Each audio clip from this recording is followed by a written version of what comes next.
The Age of Surveillance Capitalism by Shoshana Zuboff. Picture this. It's the year 2000. A group of brilliant engineers at Georgia Tech are building something incredible, something they call the Aware Home. It's basically the house of the future, designed to work in perfect harmony with the people living inside it. Sensors in the walls, wearables on your body, all working together, not to spy on you, but to genuinely help you. The system would learn your habits and make life easier. It would know about your health conditions and help you manage them. But here's the beautiful part.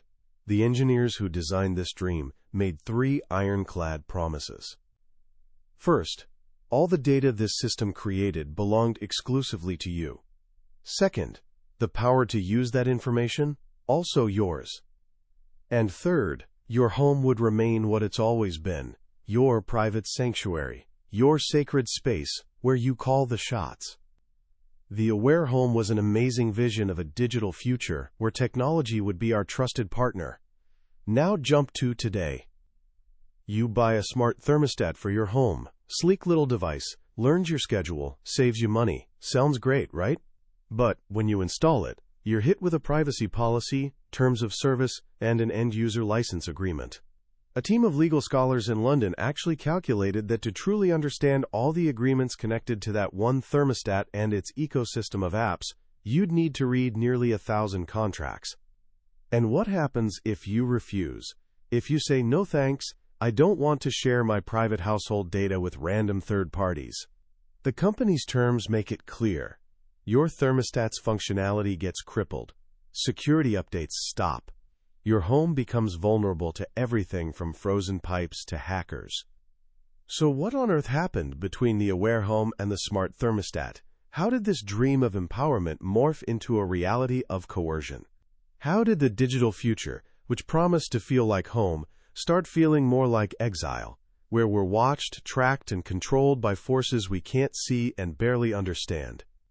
That's the central mystery that Harvard professor Shoshana Zuboff unravels in her groundbreaking book, The Age of Surveillance Capitalism. This isn't just another tech book, it's a revelation of the hidden economic engine driving the 21st century. It's sold hundreds of thousands of copies worldwide and been compared to Adam Smith's The Wealth of Nations and Karl Marx's Das Kapital. It gives a name to those strange, unsettling feelings we all have about our digital lives. Over the next few minutes, I'm going to walk you through her discoveries. By the end, you'll see the invisible architecture being built around your life.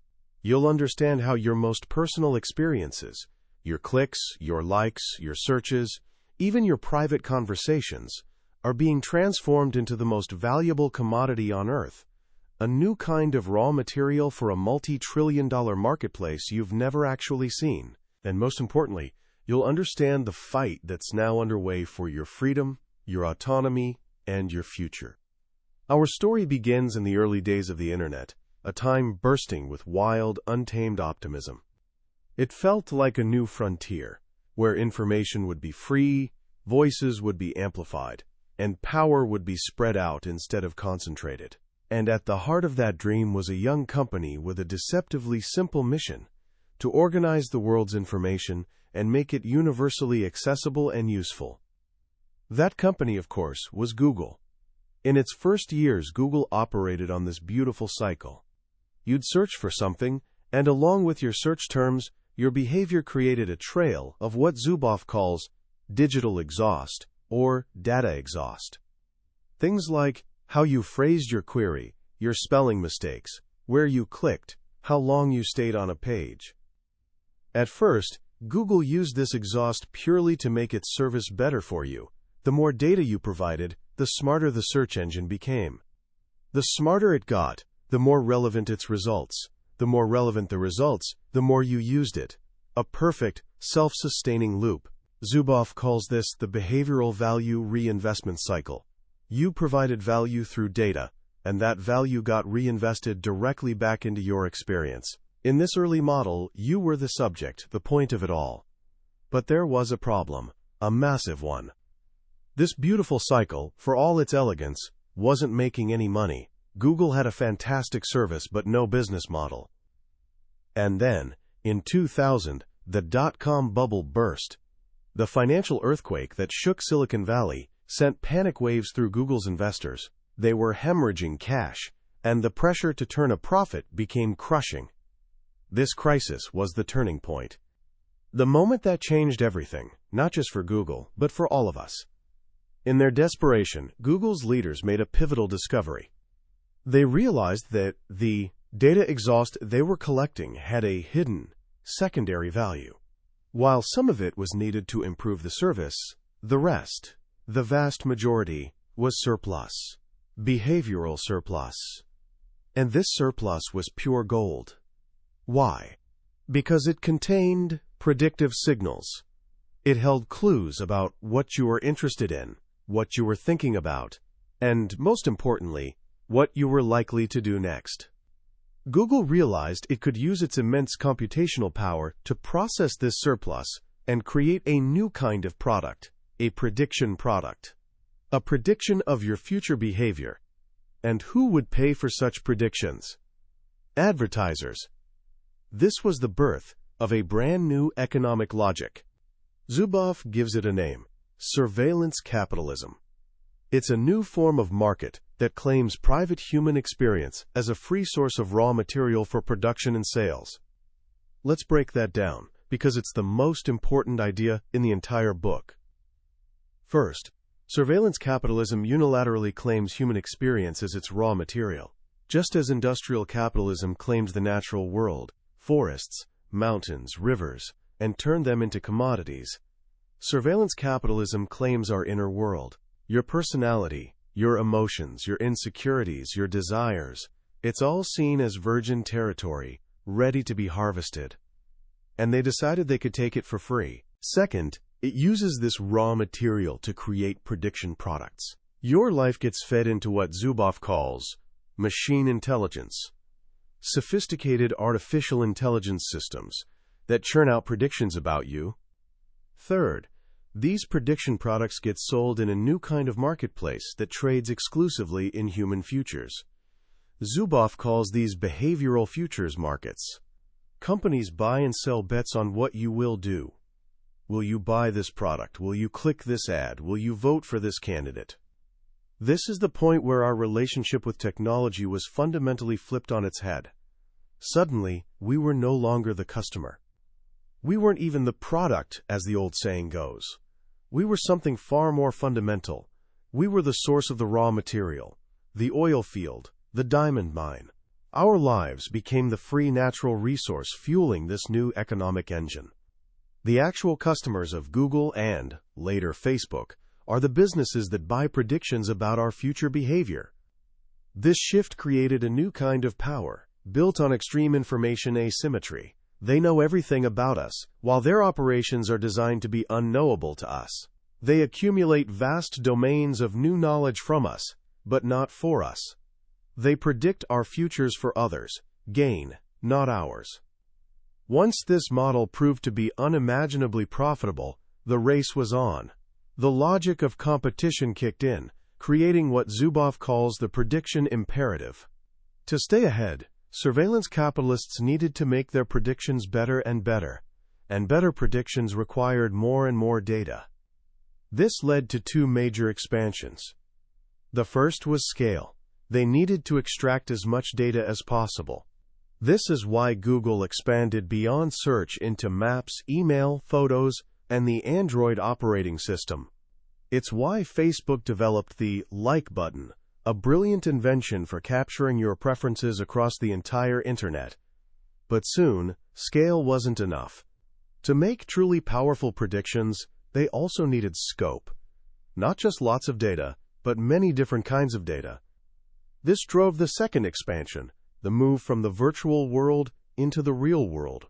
This is what Zuboff calls the reality business.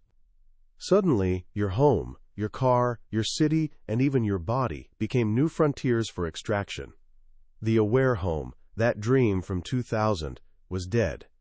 In its place rose the Google Home, the Amazon Echo, the smart thermostat, the connected television, the fitness tracker. Each device, marketed as a convenience, was also a sophisticated listening post, a sensor designed to transform another slice of your lived experience into behavioral data. It's not about the car. It's about the behavioral data from driving the car. It's not the smart mattress. It's the data about your sleep patterns, your heart rate, even the audio signals in your bedroom. It's not the map.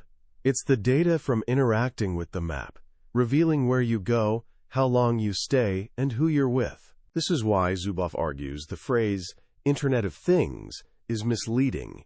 It should be called the Internet of Things that are watching you. But even this vast expansion into the real world wasn't the final frontier. The prediction imperative drove surveillance capitalism to its most audacious and disturbing conclusion. The surest way to predict behavior is to shape it. This marks the shift from knowledge to power. The goal is no longer just to know what you'll do. The goal now is to make you do it, to guarantee outcomes. This is where Zuboff introduces the concept of economies of action. The digital apparatus is no longer just a listening post. It becomes an actuating machine. It doesn't just observe, it acts. It works through a sophisticated system of tuning, herding, and conditioning. Tuning involves subtle interventions designed to nudge your behavior in a profitable direction. Think about the timing of a "Buy Now" button on your phone, or the specific phrase inserted into your Facebook news feed. Herding involves controlling your context to limit your choices. An insurance company using telematics in your car could remotely disable the engine if a payment is late. That's not a nudge. That's a shove. It herds you out of the car and toward the payment office. And conditioning is the classic system of rewards and punishments, deployed at massive scale to shape our habits. Zuboff provides two powerful examples of this in action. The first is Facebook's now infamous emotion experiments. In 2012, Facebook secretly manipulated the news feeds of nearly 700,000 users. They showed one group more positive posts and another group more negative posts. They proved they could make people feel happier or sadder and change the emotional tone of their own posts, all without their awareness. They exploited our natural human empathy to create what they called emotional contagion. The second, and perhaps even more profound example, is the global phenomenon of Pokemon Go. On the surface, it was just a fun game, an augmented reality treasure hunt that got people outside. But Zuboff reveals it was something else entirely. It was a massive, real-world experiment in behavior modification for profit. The game was developed by Niantic Labs, a company incubated inside Google and led by John Hanke, the same person behind Google Maps and the controversial Street View project. Hanke and his team realized the game was a perfect vehicle for herding large populations to specific real-world locations. The business model wasn't just in-app purchases. The real money was in what they called sponsored locations. Companies like McDonald's and Starbucks paid Niantic to turn their stores into Pokestops or gyms. The game's algorithms then herded millions of players directly to their doorsteps. Hanke even described the revenue model as cost per visit, a direct mirror of Google's cost per click model for online ads. The players thought they were playing Pokemon Go, but they were also unwitting pawns in a much larger game, one whose goal was to convert their movement into revenue. They were the product being sold in a behavioral futures market where businesses could buy guaranteed foot traffic. This, Zuboff argues, is the blueprint for the future that surveillance capitalism is building.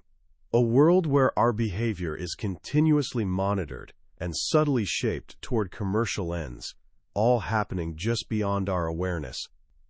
This brings us to the ultimate power this new economic logic has created. Zuboff gives it a new name because it's a new species of power, unprecedented in human history. She calls it instrumentarianism. We often reach for George Orwell's 1984 and the image of Big Brother to describe our fears about surveillance. But Zuboff argues this is a dangerous mistake. It's like calling the first automobile a horseless carriage. It makes us miss what's truly new and different. Totalitarianism, the power of Big Brother, was a state project. It wanted to possess your soul. It used terror, violence, and murder to engineer a new kind of human being. Its goal was total possession. Instrumentarianism, on the other hand, is a market project. It operates through a vast, sensate, and connected digital apparatus that Zuboff calls Big Other. Big Other doesn't want your soul. It's profoundly indifferent to your inner world, your meanings, and your motives. It only wants your behavior, reduced to data. It doesn't use violence.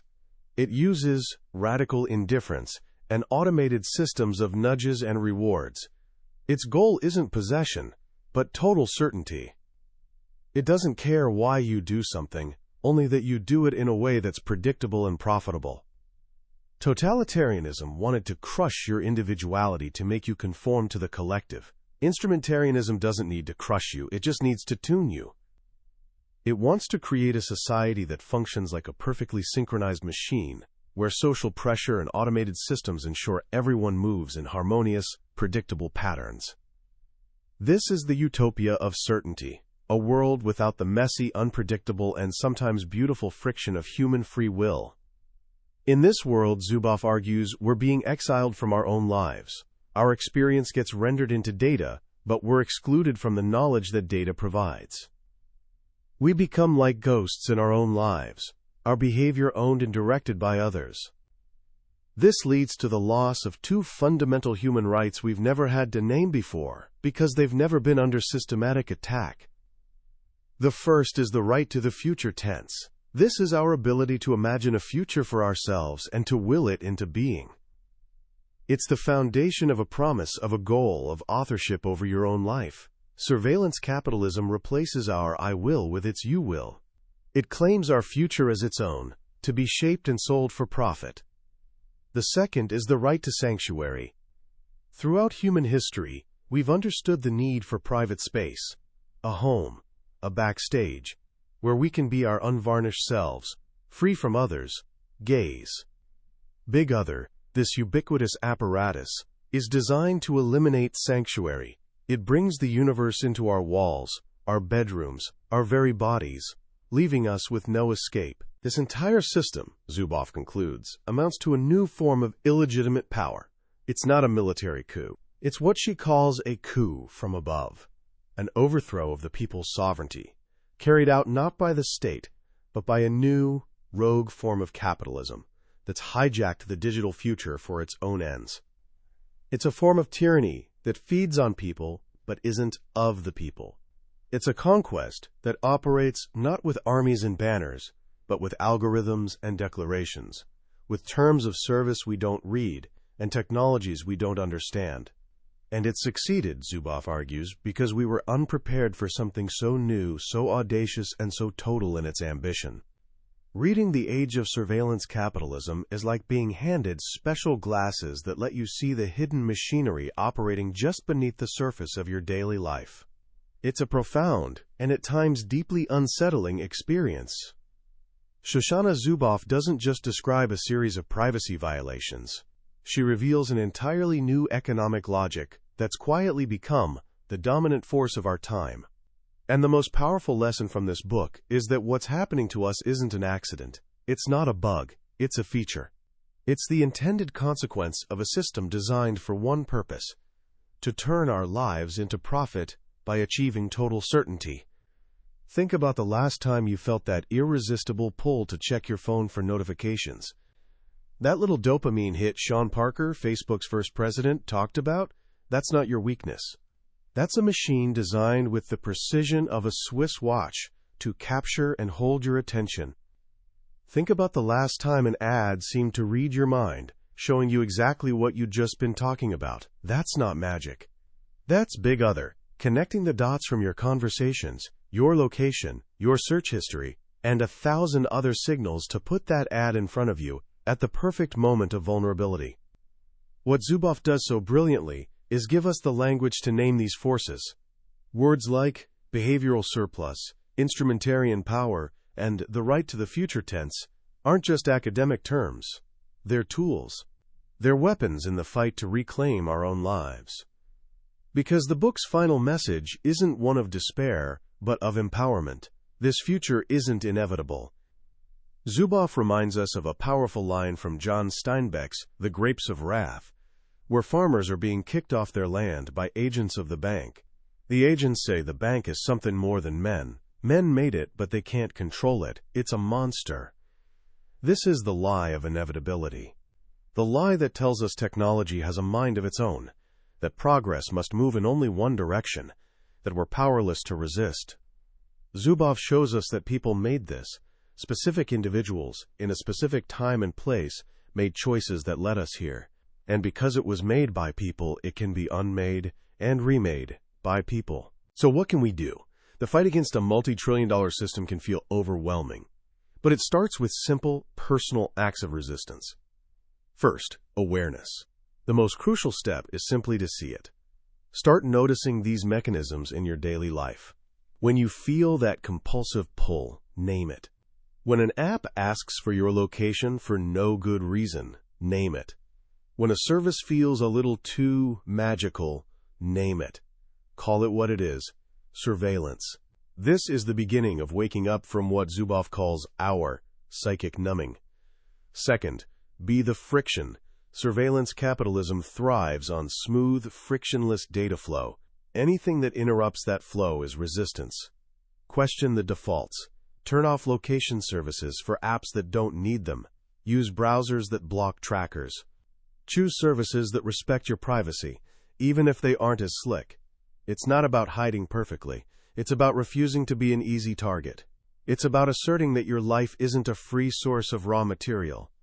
And third, conversation. This is perhaps the most powerful tool of all. Talk about this. Share what you've learned. Ask your friends, your family, your teachers, if they know how this new economy works. Ask them if they believe it's okay. Because democracy doesn't start in a voting booth. It starts in conversation, when people decide together what kind of future they want to build. That was a deep dive into The Age of Surveillance Capitalism by Shoshana Zuboff. We've explored the core ideas today, but I'll be honest with you. A summary is like looking at a map of a great national park. It can show you the main trails and the highest peaks, but it can never replace the feeling of walking the path yourself. The real magic of this book happens in the quiet moments of reading, when a particular story or powerful phrase connects with your own experience and changes the way you see the world. This summary is designed to help you decide if this book is worth your time. If anything we've talked about today has stirred something in you, if it's made you curious or even a little angry, then I urge you to grab a copy. Reading it isn't just about learning, it's an act of awakening. The link to the book is in the description. Also, if you found this journey valuable, please show your support by hitting that like button and subscribing to the channel. It lets me know we're on the right track, and it ensures you won't miss our next exploration into another life-changing book from the billionaire's bookshelf. Let's keep learning and growing together.